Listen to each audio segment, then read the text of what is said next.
एक युवक खड़ा हुआ और उसने ओशो से पूछा, भगवान, क्या यह सच है कि कुछ लोग ज्ञान को पढ़कर नहीं बल्कि किसी अदृश्य स्रोत से प्राप्त करते हैं? क्या श्रीनिवास रामानुजन के साथ भी ऐसा ही हुआ था? ओशो मुस्कुराए। उन्होंने आंखें बंद की और कुछ क्षण मौन रहे। फिर धीरे से बोले, हाँ, रामानुजन केवल गणितज्ञ नहीं थे। वे एक रहस्य थे। और जो लोग उन्हें केवल गणितज्ञ समझते हैं, वे उनके जीवन के सबसे बड़े रहस्य से अनजान हैं। सभी लोग ध्यान से सुनने लगे। ओशो बोले, दुनिया कहती है कि रामानुजन ने गणित के सूत्र खोजे। मैं कहता हूं, उन्होंने उन्हें खोजा नहीं, उन्होंने उन्हें देखा। सभा में बैठे लोग चौंक गए। देखा? इसका क्या अर्थ है? ओशो ने कहा, जब मन बिल्कुल शांत हो जाता है, तब कुछ सत्य स्वयं प्रकट होते हैं। जैसे कोई पर्दा हट जाए और अस्तित्व स्वयं अपना रहस्य खोल दे। फिर ओशो ने एक कहानी सुनानी शुरू की। दक्षिण भारत का एक साधारण गांव। गरीबी, संघर्ष और अभाव। लेकिन उसी मिट्टी में एक बालक जन्मा था, जिसकी आंखों में एक अजीब चमक थी। उसका नाम था श्रीनिवास रामानुजन।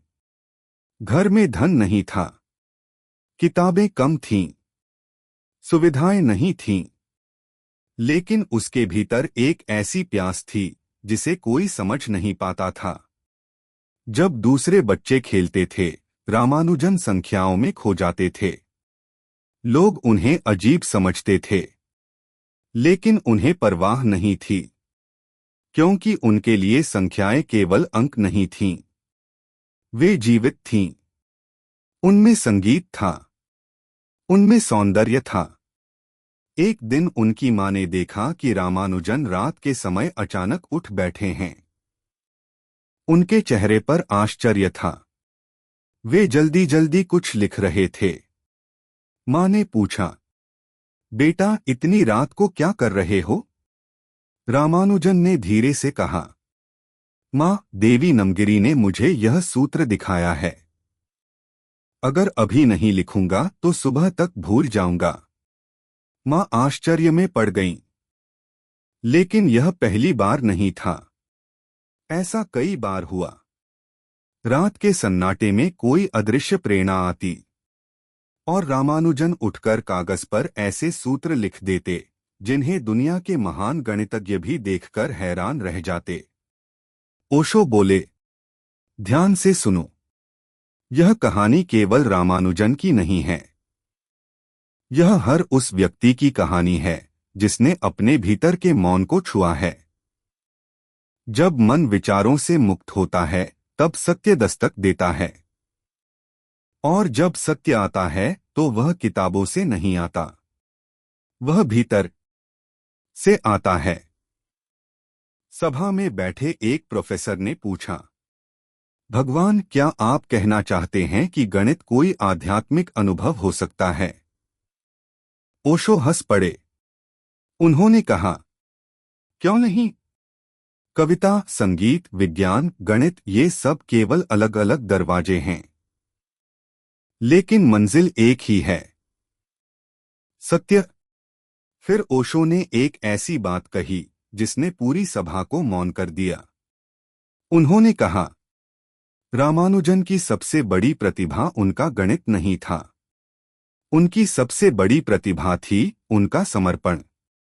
वे अहंकार से भरे हुए वैज्ञानिक नहीं थे, वे एक भक्त थे। और जब कोई भक्त पूरी तरह समर्पित हो जाता है, तब अस्तित्व उसके माध्यम से काम करने लगता है। फिर उन्होंने इंग्लैंड की बात छेड़ी। कैम्ब्रिज विश्वविद्यालय, दुनिया के महान गणितज्ञ, और उनमें सबसे प्रसिद्ध G.H. हार्डी।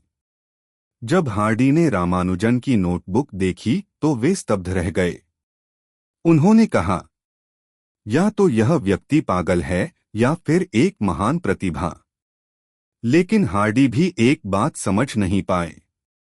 वे सूत्र देख सकते थे, लेकिन उस मौन को नहीं देख सकते थे जहां से वे सूत्र आते थे।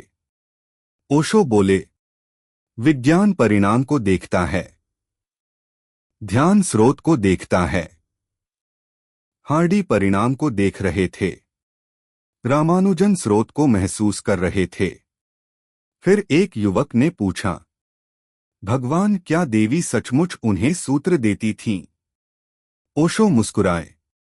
उन्होंने कहा, यह प्रश्न महत्वपूर्ण नहीं है कि देवी बाहर थीं या भीतर। महत्वपूर्ण यह है कि कुछ था जो उनकी छोटी सी बुद्धि से बहुत बड़ा था, और वही रहस्य है। फिर ओशो ने धीरे से कहा, रामानुजन के भीतर केवल गणित नहीं था, उनके भीतर प्रार्थना थी, और प्रार्थना से निकला हुआ गणित केवल गणित नहीं रहता, वह ध्यान बन जाता है। सभा में बैठे लोग मंत्रमुग्ध होकर सुन रहे थे। तभी एक वृद्ध व्यक्ति खड़ा हुआ। उसने पूछा, भगवान, अगर रामानुजन इतने अद्भुत थे तो वे केवल 32 वर्ष की आयु में क्यों चले गए? ओशो कुछ क्षण मौन रहे। उनकी आंखों में गहराई उतर आई। फिर उन्होंने धीरे से कहा, यही तो सबसे बड़ा रहस्य है। और पूरा आश्रम एकदम शांत हो गया। आश्रम में सन्नाटा छा गया था। वृद्ध व्यक्ति का प्रश्न हवा में तैर रहा था। भगवान, अगर रामानुजन इतने महान थे तो वे केवल 32 वर्ष की आयु में ही क्यों चले गए? ओशो कुछ देर मौन रहे। फिर धीरे से बोले, कुछ लोग वर्षों तक जीते हैं लेकिन कभी सचमुच जी नहीं पाते, और कुछ लोग थोड़े समय में ही इतनी तीव्रता से जी लेते हैं कि उनके जीवन की ज्योति सदियों तक लोगों का मार्ग प्रकाशित करती रहती है। रामानुजन उन्हीं लोगों में से एक थे। सभा में गहरा मौन था। ओशो ने कहा, जब कोई व्यक्ति अस्तित्व के रहस्यों को छूने लगता है तब उसके भीतर एक तीव्र अग्नि जलने लगती है। यह अग्नि साधारण नहीं होती। यह वही अग्नि है जो बुद्ध के भीतर जली थी, कबीर के भीतर जली थी, मीरा के भीतर जली थी, और यही अग्नि रामानुजन के भीतर भी थी। फिर ओशो ने एक कहानी सुनाई। उन्होंने कहा, जब रामानुजन इंग्लैंड पहुंचे तो दुनिया ने उनकी प्रतिभा को पहचाना, लेकिन भीतर से वे अकेले थे। उन्हें अपने देश की मिट्टी याद आती थी, माँ का स्नेह याद आता था, और सबसे बढ़कर उन्हें वह मौन याद आता था जिसमें उनके सूत्र जन्म लेते थे। कैम्ब्रिज के पुस्तकालयों में हजारों किताबें थीं, लेकिन रामानुजन के लिए सबसे बड़ी पुस्तक अब भी उनका अपना हृदय था। एक दिन हार्डी ने उनसे पूछा, तुम इतने कठिन सूत्र कैसे लिख लेते हो? रामानुजन मुस्कुराए। उन्होंने कहा, वे मेरे पास आते हैं। हार्डी हैरान रह गए, क्योंकि विज्ञान के लिए यह उत्तर पर्याप्त नहीं था। विज्ञान तर्क चाहता है, लेकिन अस्तित्व हमेशा तर्क से नहीं चलता। ओशो बोले, तर्क द्वार तक ले जा सकता है, लेकिन भीतर प्रवेश केवल मौन से होता है। रामानुजन के पास मौन था, और इसी कारण उनके पास वह था जो लाखों लोगों के पास नहीं होता। सभा में बैठे एक युवक ने पूछा, भगवान, क्या हर व्यक्ति ऐसा ज्ञान प्राप्त कर सकता है? ओशो हंस पड़े। उन्होंने कहा, हाँ, लेकिन समस्या यह है कि लोग ज्ञान चाहते हैं, मौन नहीं।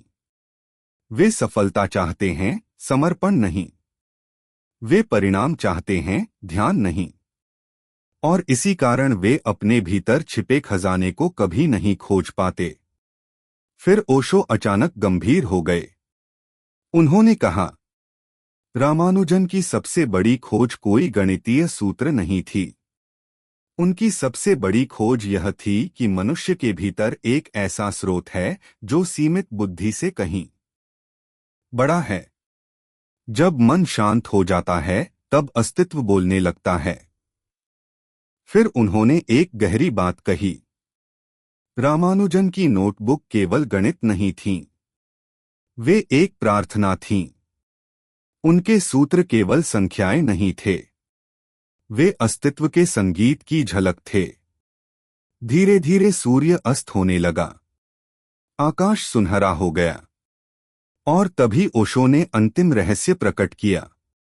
उन्होंने कहा, दुनिया रामानुजन को गणितज्ञ के रूप में याद करती है, लेकिन मैं उन्हें एक भक्त के रूप में देखता हूं।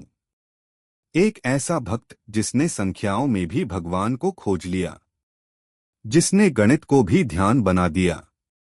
फिर ओशो मुस्कुराए और बोले, एक दिन विज्ञान भी समझ जाएगा कि प्रतिभा केवल बुद्धि से पैदा नहीं होती।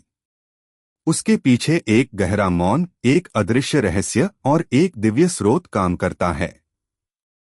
सभा समाप्त होने वाली थी, लेकिन जाने से पहले ओशो ने अंतिम शब्द कहे, अगर तुम रामानुजन जैसे बनना चाहते हो तो केवल किताबें मत पढ़ो, अपने भीतर उतरना सीखो, क्योंकि ब्रह्मांड का सबसे बड़ा पुस्तकालय तुम्हारे भीतर छिपा है। और इतना कहकर ओशो मौन हो गए। पूरा आश्रम मौन में डूब गया, क्योंकि कुछ रहस्य शब्दों से नहीं समझे जाते, वे केवल अनुभव किए जाते हैं। और शायद रामानुजन का सबसे बड़ा रहस्य भी यही था।